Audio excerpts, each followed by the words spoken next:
The things that have happened to you in your life may not have been caused by you, but they're still your problem. Fix it. Because if you don't fix it, what is the opposite of that? That's kind of the way I look at so many things in life.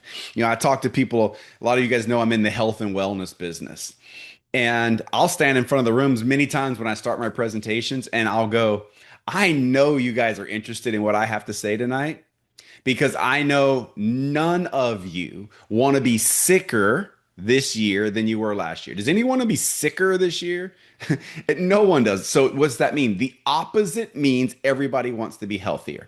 That's why we're here tonight. One of the reasons we're here tonight. Okay, so back to this deal of courage and ownership. It may not be your problem in your company, in your team. You may not be the cause. You may have had your head down and you may have been working, but guess what? If your numbers aren't moving, if your paycheck isn't getting bigger, if your team is shrinking, if you're worried about the future of your team and your company, fix it and take ownership as if it was your fault.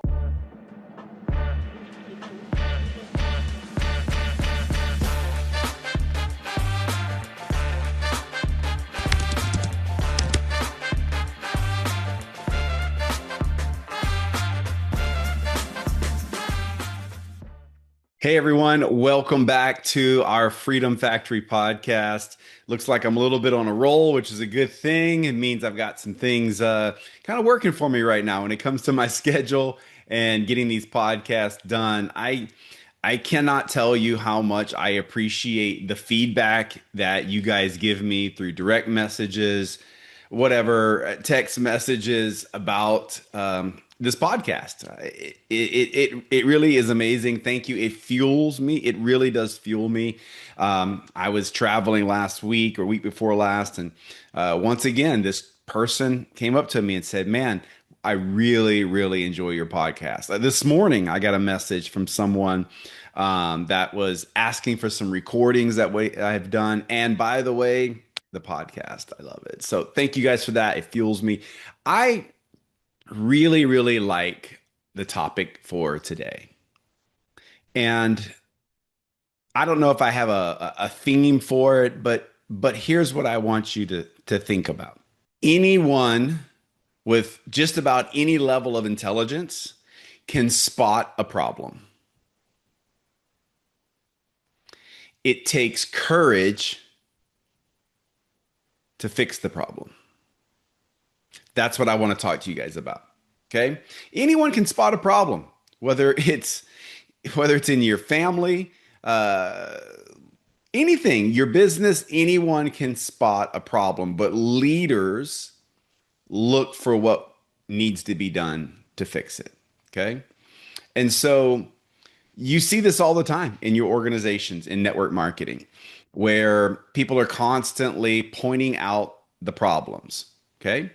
And what you should really be looking for in your organization is people that not only can see the problem, but are energetic, enthusiastic to fix the problem. And most people can see what's broken, what's missing, or what's wrong, right? But what we really need to do is find out from people how to fix it, right? How would you fix it? Problem solvers separate themselves because they don't stop with just kind of the criticism of this is broken or this isn't work. They ask better questions. What can we do about this? What can I do about this? Like a better question is maybe what part of this can I control? When something starts to go sideways, especially in our profession of network marketing, when something goes sideways, it's really, really hard because a lot of times things don't get fixed as fast as we would want them to get fixed. And that is because this is not an individual game. This is a team game. This is a team sport. This is a team business. And when you're leading teams of people, things don't necessarily move as fast as you would want them to fix. However, there is absolutely things that we all can control, and that's where you have to start. Okay? This shift alone is what will turn someone from complaining, maybe being stressed out about the future of the company, the opportunity, into actually a leader and someone who actually sees, receives the majority of the new growth of an organization or a new company is the people that go from complaining to fixing problems. All right. So solving problems, as I said earlier, though, it absolutely requires courage. And that's usually because it requires ownership. It requires courage because it requires ownership. You owning that you're part of the problem, whether you caused it or not. Like I say this all the time.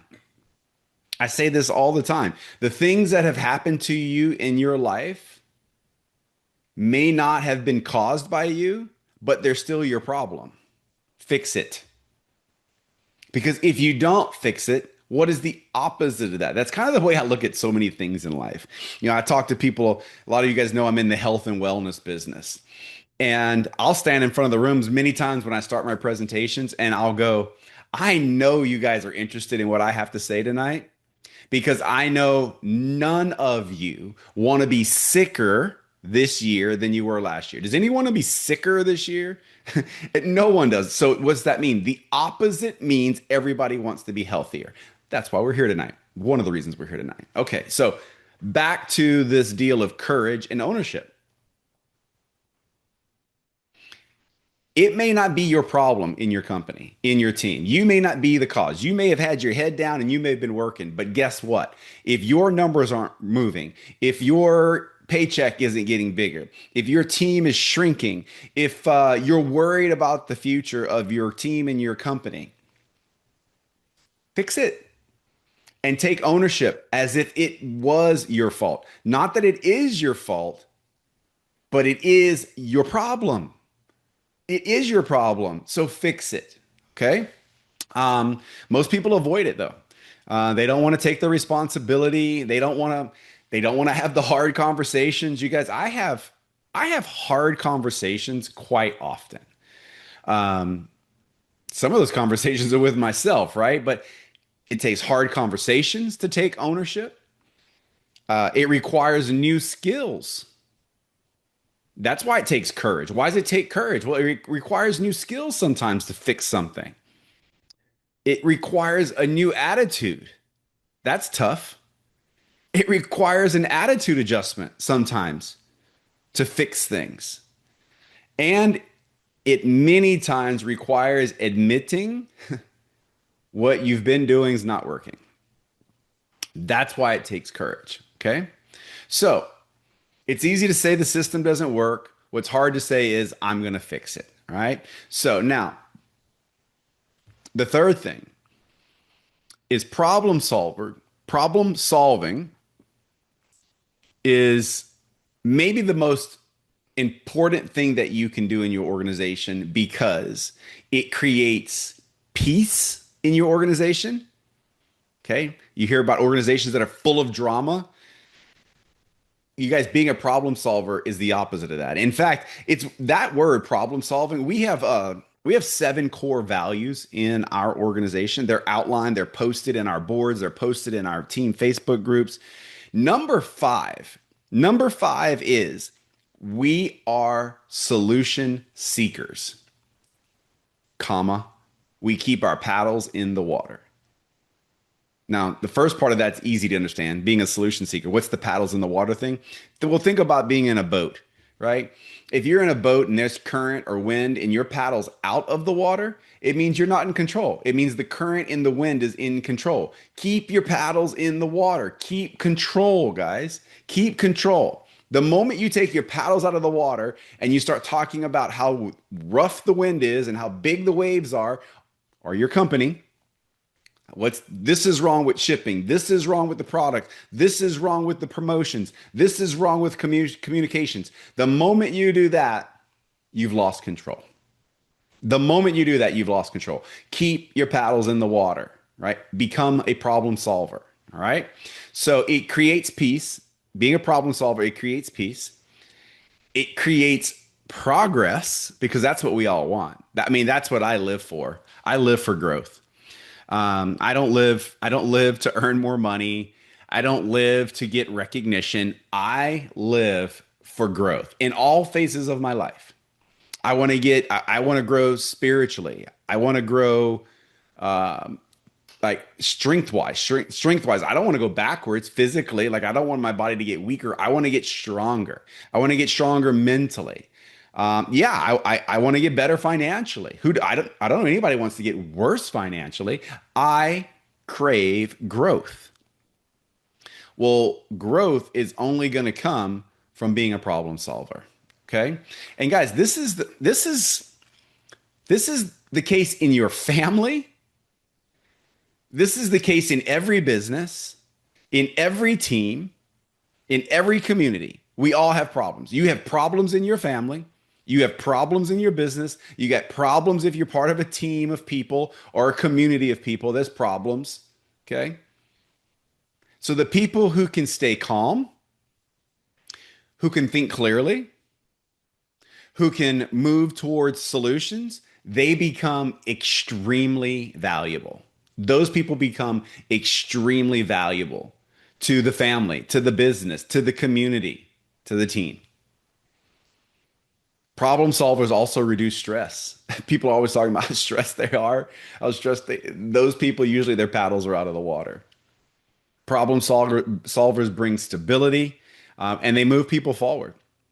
So, what I want you guys thinking about is when you identify a problem, immediately move to solution mode because it takes very little intelligence to find the problem, to spot the problem. It takes a higher level of intelligence and emotional intelligence and courage to fix the problem. And that's what I'm telling you to do. Because if you do that, good things are coming your way. People are going to start recognizing you as the leader. You're going to gain their trust, as we've said so many times in this podcast. And if you've gained trust, the results are inevitable. You're gonna be around this profession for a long time, and your teams are gonna appreciate you. And if you're with the right company, you're gonna have a compensation plan that rewards you for that activity. So I hope you guys have enjoyed this today.